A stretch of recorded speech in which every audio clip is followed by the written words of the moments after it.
Hi guys. So I was at home for spring break this week, and I made a video on Wednesday, actually Tuesday night, and I uploaded it, and I have wireless at home, so when I went to check it again, it said failed to convert, and so I tried to do it again and it didn't work. So unfortunately, my second week, I have a late video. I'm an asshole. I apologize.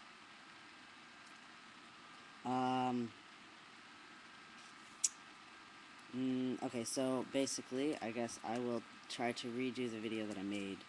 Um, it's about coping when you can't transition. Um, and I think most people most trans people have a long period of time where they can't transition. And most people have a long time, or a significant amount of time, between when they realize it themselves and when they can actually put their plan to transition into a physical sort of timeline. A piece of tape up there, like that. Some people do it a little faster.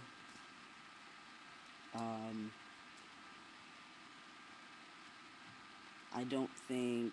I don't think there's anything wrong with that. I'm a little bit glad that I didn't do it as fast as I would have liked to. That I had time to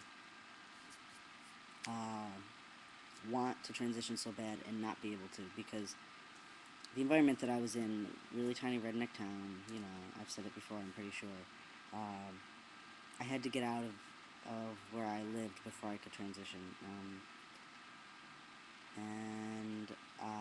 So I'm transitioning while I am here in New York City, but I'm telling people at home, so it's not like I'm doing it behind their backs. It's just easier to do it away from that environment.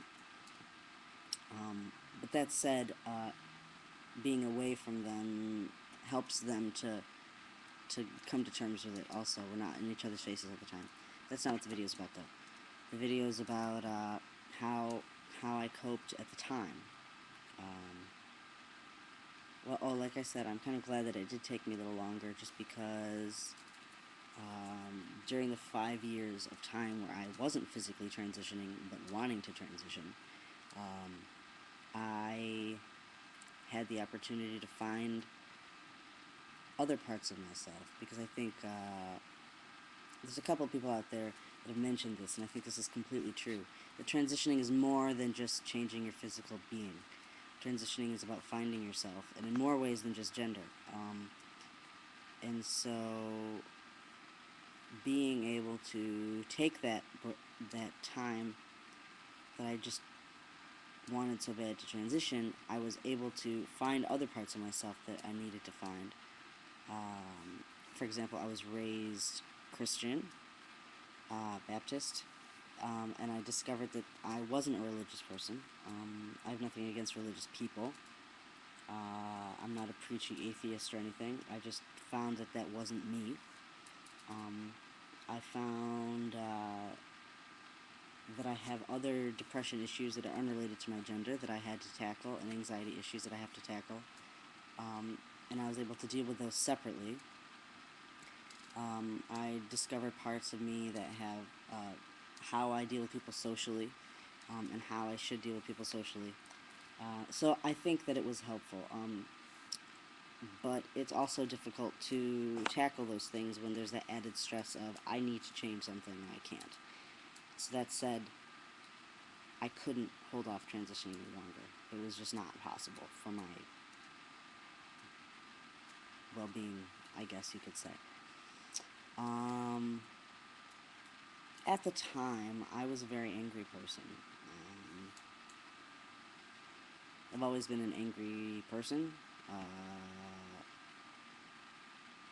I was an angry child. I was an angry teenager. Frustrated, really. I shouldn't say angry, I should say frustrated. But translated into anger.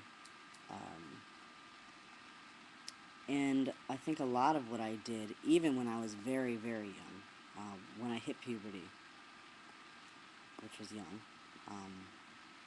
I was one of the first kids I was the first kid. I have a hormone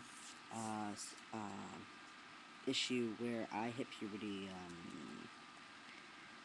when I was in first, second, third grade, um, which is awful. But so what was I saying? Oh, so I once I hit puberty, and I realized that this thing, like, because pre-puberty I never had problems really about it, mostly because pre-puberty everyone's basically the same, and they say boys and girls are different, but there's no real difference enough. I had a little bit of penis envy, but aside from that, it was just I played with the boys and the girls, and everybody was kind of. And then once I hit puberty, I realized, oh my god, I'm different than what I thought I might be when I grew up. And that's when things went horribly, horribly wrong. So what I did from a very young age was I role played. First, it was like house. You know, when you play house with your cousins or your sisters or brothers or whatever. I was always the dad or the older brother or something. And then it went into I would role play other characters. You know, I would be a dinosaur or something, but I would always be a boy.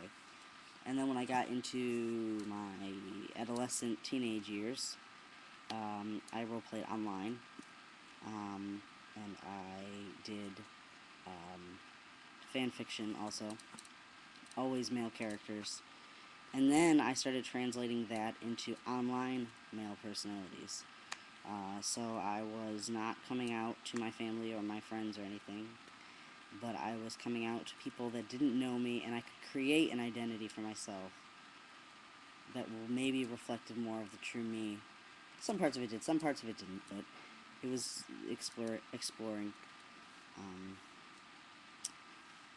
and at that point, that kind of led up into the years when I came to college, and then I could come out and like.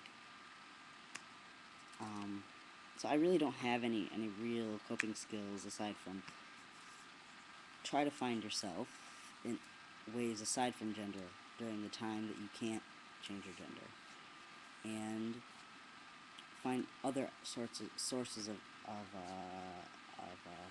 expression and outlets. I also make movies, so I create characters in movies. I create female characters too. Obviously, it can't be all male cast all the time, but I mean, I can create kind of a people and discover parts of myself through other people and things like that. So that's all I have to say about that video. I'm really sorry it's late. I really did make a video earlier, and it's been sitting there in the Gender Blenders thing saying processing, or whatever, and then it suddenly said failed to change format or failed to upload format or something, which is weird because this is the same thing I always do. I think it was just the wireless from being home. It's just sad because you could see my dog and my cat in that video. So, kind of a bummer. But, yeah, so that's my video for this week. I'll make another video on Wednesday, my correct time. So I will see you on Wednesday. Bye, guys.